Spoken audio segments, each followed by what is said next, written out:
Bonjour à tous, alors je reviens en vidéo pour faire une petite présentation d'un nouveau projecteur de son.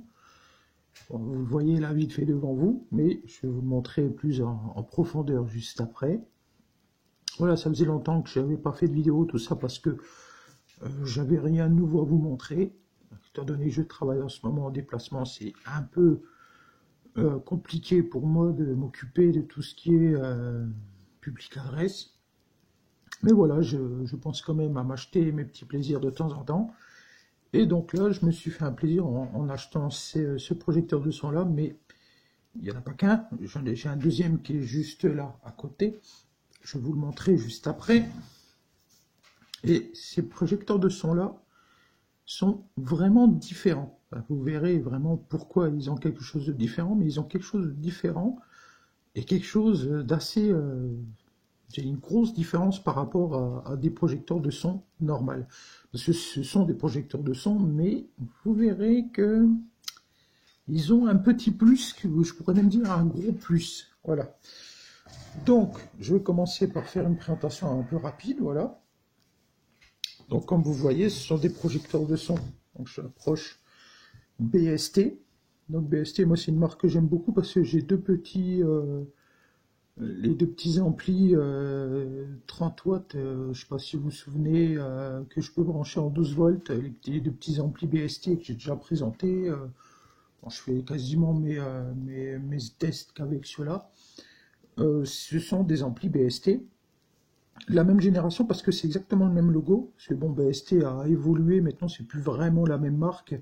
C'est une marque qui est devenue très générique maintenant, et qui fait d'ailleurs du matériel qui n'est pas toujours de très très bonne qualité. Mais à cette époque-là, ils faisaient de très bons produits. C'était une très très bonne marque. Moi, j'ai beaucoup d'anciens matériels de Sono, de BST. Et je peux vous dire que c'est du matériel qui est quand même de bonne qualité, qui est toujours là depuis le temps que je l'ai, et qui fonctionne toujours très bien. Donc voilà, et BST a fait quelques projecteurs de son, ils en ont pas fait beaucoup, hein. C'est pas une marque qui a fait beaucoup de public adresse, mais ils en ont fait. Ils ont fait aussi quelques chambres de compression, il y a un peu de matériel de public adresse de chez BST, ils ont fait des amplis 100 volts, ils ont fait quelques PDS, dont ceux-ci. Et d'ailleurs, on voit qu'ils ont quand même été assez bien entretenus, ceux-ci.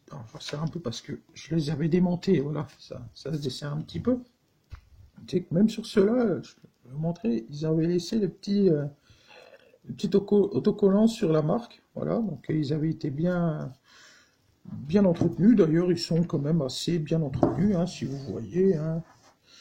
Ils sont en assez bon état. Bon, il y a quelques rayures, puisqu'ils ont déjà servi. Hein. On voit ici qu'il y a des rayures. Donc ce sont des grilles en plastique. Ce sont des projecteurs de son qui sont d'ailleurs tout en plastique. Hein. Et on va faire un petit tour du propriétaire dès tout de suite, dès maintenant. On fait le petit tour du propriétaire du projecteur de son BST. Alors, nous voilà pour la suite. Donc, petite présentation du projecteur de son. Alors, première chose un peu marrant, bon, alors, étrier tout simple, hein, trier en fer, tout ce qu'il y a de plus simple. Des petits cache-boulons, hein, ça c'est bien, en plastique, je trouve que ça fait toujours plus propre qu'un boulon tout simple, bien que des fois c'est peut-être un peu moins costaud, mais bon, ça rajoute quelque chose d'assez sympa, je trouve, voilà. Donc comme vous voyez, ils sont en assez bon état, hein. Le deuxième est là, bon, c'est le même état. Voilà, bon, on voit déjà qu'ils ont déjà servi, ils ont déjà été utilisés, ils servaient dans une association pour d'amicale de cheminots, hein. Voilà pour une petite histoire. Donc, là, on a droit au modèle. Donc c'est bien BST, voilà, on se rapproche, BST PEDU 1630. Donc il y a bien marqué que c'est résistant aux projections d'eau. Bidirectionnel, je vous expliquerai ce que c'est juste après. Résistant aux projections d'eau, d'ailleurs ça c'est assez marrant parce qu'on ne le voit pas et pas vraiment écrit sur les autres. Hein. Là, ils ont trouvé bon de le rajouter. Donc, ligne 100 volts ou 8 ohms, puissance 30 watts RMS, 35 watts max. Donc oui, ça fait beaucoup. Hein. Donc l'impédance 30 ohms, 30 watts, 20 watts, 15 watts, 10 watts et 5 watts ou en 8 ohms. D'ailleurs, on a le petit tableau de la ligne juste en dessous, donc parce que ce sont des câbles multiples, hein. Il n'y a pas de commutateur, avec les couleurs comme d'habitude, donc le rouge qui est le commun, le fil commun, le blanc qui est le 30 watts, le bleu le 20 watts, le jaune le 15 watts, le vert le 10 watts, le marron le 5 watts et le noir en 8 ohms. Donc ça c'est pour, voilà, ça c'est pour l'étiquette, il y a aussi la conformité européenne. Et donc vous voyez aussi une chose assez intéressante, c'est que le câble ne sort pas au cul du projecteur de son, mais sur le côté, hein. Voilà, le câble il est ici, on le voit sortir ici, voilà.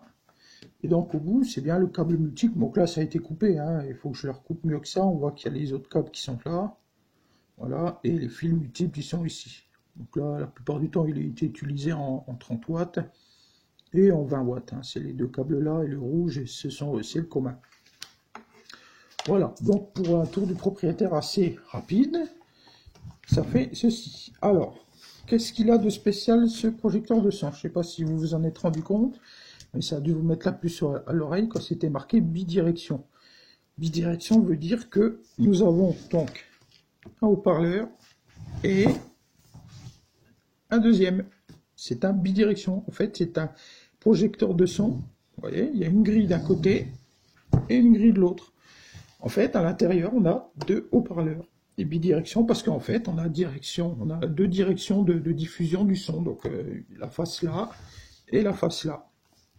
D'ailleurs, l'autre face a aussi la petite protection devant le logo. Donc ça, c'est bien, hein. Bon, je les enlève, hein, maintenant. En plus, elles s'enlèvent un peu, donc ça fait un peu moche.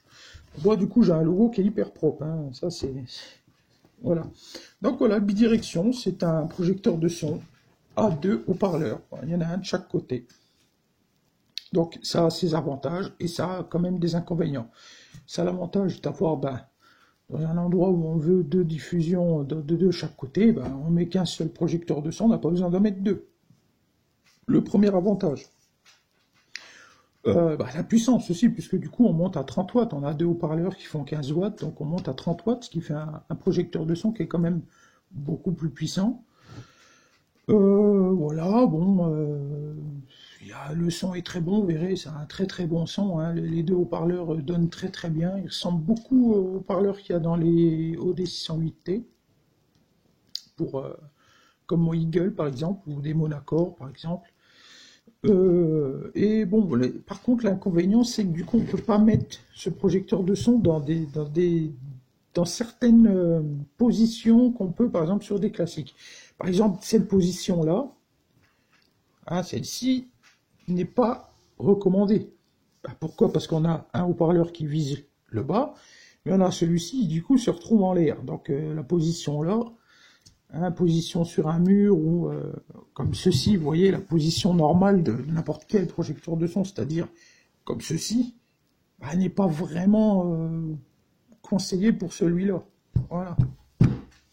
En gros, hein, il n'a que deux positions vraiment possibles, c'est-à-dire comme ceci, hein, posé sur un pied ou directement par terre, ou dans l'autre sens, c'est-à-dire suspendu comme ceci. Alors, ça peut être comme cela sur un plafond ou comme cela sur un mur. Mais dans tous les cas, il faut qu'il soit dans ce sens-là, on n'a pas le choix. Il faut qu'il soit horizontal, hein. On ne peut pas le mettre non plus verticalement, c'est pas possible. Sinon, le haut-parleur qui se trouve là se retrouve la gueule en l'air, donc c'est pas très bon pour lui.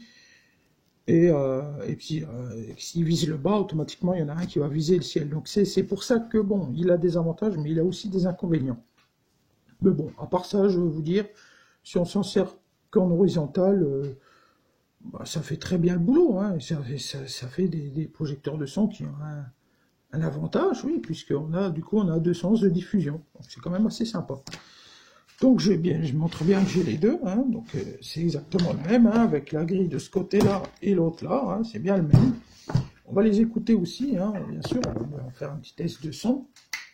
Et voilà, ça fonctionne très très bien. Donc là, ce que je vais faire, je vais quand même en démonter un devant vous. Et je vais vous montrer à quoi ça ressemble à l'intérieur. Alors, pour les démonter, en fait, hein, il n'y a pas 36 solutions, on démonte les grilles, hein. Bien sûr, il n'y a aucune autre façon de les démonter, à part d'enlever le capot.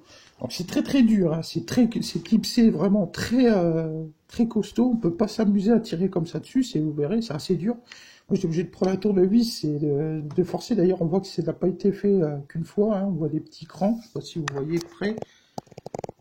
Voilà, vous voyez bien que ça a déjà été forcé. Et c'est pas moi, hein. Ils ont déjà été ouverts plusieurs fois, hein. Ça se voit, voilà.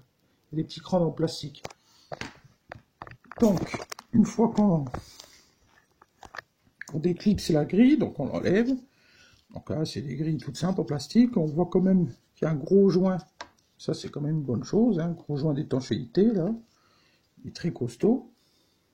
Voilà. Et donc, on a le droit aux HP, qui sont quand même assez jolis, je trouve. Voilà, on a le droit à des haut-parleurs façon fibre de verre, hein. Voilà, avec une membrane un peu plastifiée. Suspension demi-rouleau, pareil, en tissu assez costaud, hein, même je dirais plastifié. Donc des haut-parleurs, c'est les 4 mêmes, il n'y a pas de problème. Avec un bicône, ça c'est bien, bicône en plastique. Voilà, on a des... Moi je trouve qu'ils ont des belles gueules, hein. Enfin je sais pas, moi je sais pas pour vous, mais moi je trouve que, voilà, ils sont assez sympas. Donc ils sont vissés, voilà, on va s'amuser à les dévisser, vous voyez, c'est des vis qui les tiennent, il y a 4 vis. On va faire ça ensemble, voilà. Voilà, alors, sans faire de bêtises, sans arracher les membranes, ça serait pas mal. C'est ça, c'est toujours quand on fait de la démonte en live comme ça fait toujours peur, hein, c'est toujours qu'on va faire une bêtise. Alors, il faut y aller quand même assez gentiment. Hop, donc il y a 4 vis, ce qu'il y a de plus simple.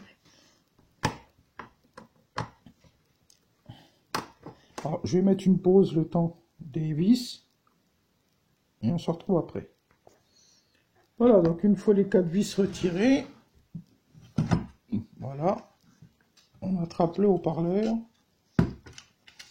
Donc ils sont, je vais vous les montrer d'un peu plus près, donc là je vais, donc c'est des cosses, hein. C'est bien ça l'avantage, ils ne sont pas soudés, donc je peux enlever les cosses. Hop, voilà. Et donc vous avez une petite écriture à l'arrière, donc ça doit être un numéro de série, donc il fait 16 watts, et ils font 15 watts RMS. Alors pourquoi 16 ohms? C'est quand même assez simple, parce que étant donné qu'ils sont branchés ensemble, ils sont branchés que sur un transfo, donc ils sont branchés pour que les deux soient branchés sur le même transfo, donc du coup 16 et 16, ça fait 8 ohms, du coup on se retrouve avec une impédance de 8 ohms en impédance directe, voilà, en basse impédance. Voilà, donc c'est un haut-parleur, tout ce qu'il y a de plus simple, hein. Je trouve que moi je le trouve assez joli. Voilà, donc des bicônes, et c'est les deux mêmes, hein. Les 4 sont pareils, c'est exactement les mêmes. Pas besoin de dévisser les autres. Voilà, donc à l'intérieur, vous voyez le transfo, donc qui se trouve vissé sur une... Voilà, d'ailleurs il faut que je le resserre un peu, parce que je me rends compte qu'il y a un petit peu de jeu, ça c'est pas bien méchant. Donc ça c'est pour brancher celui que je viens d'avoir, et donc si vous regardez derrière la mousse, voilà, vous voyez le deuxième haut-parleur qui est au fond. Voilà. Je vais essayer de vous faire voir, c'est ça que la lumière n'est pas très bonne, voilà. Voilà, on voit bien le saladier du deuxième. Pas beaucoup de lumière, hein, mais bon, voilà, le deuxième haut-parleur est au fond. Voilà, il est caché derrière la mousse. C'est vrai qu'on voit pas très bien. Si vous voyez, là, on voit bien qu'il y a un haut-parleur à l'arrière. Voilà. Et puis voilà, hein, c'est tout simple, hein, juste un transfo. Voilà, les câbles multiples arrivent là. Transfo de ligne, et puis les deux, voilà, les deux arrivées pour les haut-parleurs qui sont branchés sur la même sortie. Voilà, c'est tout simple. Et là, on a les fixations du haut-parleur. Et voilà. On ne peut pas faire plus simple. Et puis voilà, l'avantage, c'est qu'on en a deux dans le même boîtier. Voilà, pour la présentation, autant vous dire que c'est du bon PDS, hein, c'est un avantage. Bon, comme j'ai dit, on a 2 directions de diffusion, et il y a quelques inconvénients quand même, parce que du coup, on ne peut pas se permettre de les mettre dans certaines configurations. Ben, on ne peut pas, hein. Comme je vous ai dit, si on le met verticalement, ça ne peut pas marcher, hein, parce qu'il y en a un qui se retrouve en haut et l'autre en bas. Donc, on va dire que c'est le gros inconvénient, c'est qu'on ne peut pas les placer n'importe où. Sinon, si on les met horizontalement, on a un avantage, c'est que du coup, on a un sens de diffusion de chaque côté, et du coup, on n'est pas obligé d'en mettre deux à certains endroits où on aurait été obligé de mettre deux projecteurs de son de chaque côté. Donc voilà pour les gros avantages d'un bidirection. Donc ce sont des PDS, alors, je ne sais pas si on les trouve encore, honnêtement, j'ai regardé un peu sur internet, mais j'ai pas trouvé grand chose, hein. Je pense que ils ont déjà une certaine, je pense qu'ils ont bien plus de 15 ans, hein, je dirais même peut-être même une vingtaine d'années. Donc ceux-ci sont quand même bien conservés, ça c'est un avantage. Mais bon, je peux pas vraiment vous conseiller de les acheter. Enfin, j'ai conseil, si vous tombez dessus, bien sûr, allez-y. Mais bon, je pense qu'ils sont assez durs à trouver maintenant, hein. Je pense pas d'ailleurs que ce soit des projecteurs de son qui ont été faits à énormément d'exemplaires, hein. Il n'y a pas dû en avoir eu des milliers, des cents. En tout cas, pas chez nous. Et d'ailleurs, moi, j'en avais jamais vu des comme ça. Je savais même pas que BST. Bon, je savais qu'ils en avaient fait quelques-uns, mais pas des bidirections en tout cas. Et mais voilà, mais bon, ça reste des projecteurs de son qui sont très très bons. Ils ont un très très bon son et ils sont très agréables à écouter. Je crois que c'est assez, franchement, au niveau des basses, ils ont une très bonne descente dans les basses. Et ils sont très intéressants à écouter. Ça, il y a aucun souci. Moi, je peux vous dire que je pense que je m'en servirai dans certaines configurations où ça sera très intéressant de mettre ces deux-là.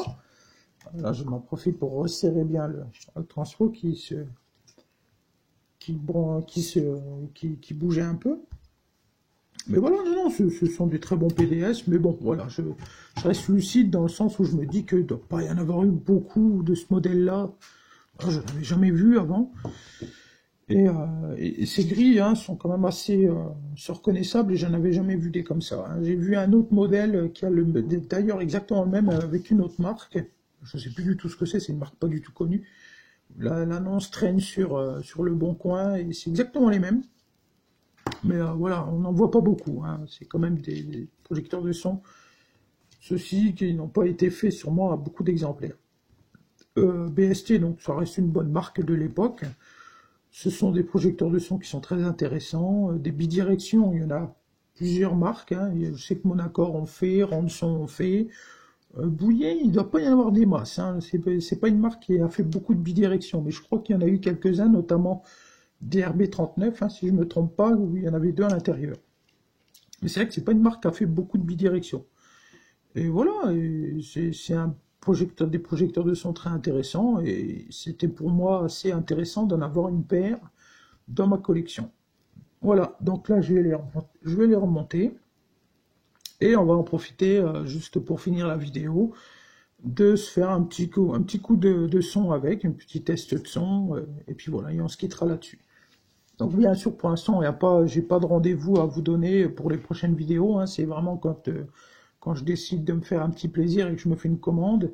Donc là, ceux-là, ça faisait un moment que je n'avais pas commandé, donc j'étais assez heureux de tomber sur ceux-là. Et puis voilà, donc on se retrouvera pour une prochaine vidéo. Je peux pas vous donner de date, mais je reviendrai sans problème d'ici quelques jours, quelques mois. Alors bonne continuation à vous et à la prochaine pour une prochaine vidéo de Public Adresse.